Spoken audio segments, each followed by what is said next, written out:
Meron tayong kababayan na nag-comment sa ating comment section, no? At isa sa sinabi niya doon na galing na raw siya sa doktor at hindi nalaman ng doktor kung ano yung naging sakit niya talaga. Eto, basahin ko para sa inyo. Sayang ako nga, kung may pera lang ako gusto ko pang umorder. Yung kanya daw nawala yung sakit ng sikmura niya. Galing na akong doktor, hindi nalaman kung anong sakit ko.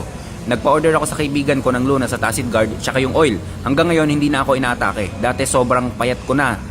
Sinusuka niya lang daw yung pagkain. Ngayon madami na daw siyang kumain.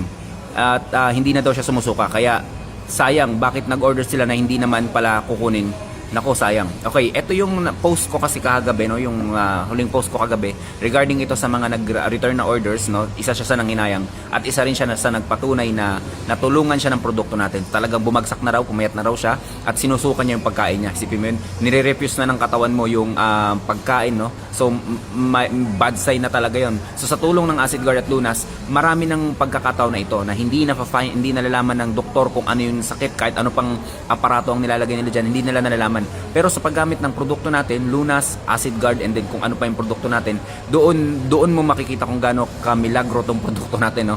Basta organic lang tayo, talagang pure organic lang, makakatulong talaga to sa pangkalahatang kalusugan natin. Once again mga kababayan, ang produkto natin ay pwede sa lahat ng uri ng karamdaman. Yun lang mga kababayan, stay healthy. Ako si Chance at ako magsasakang gala.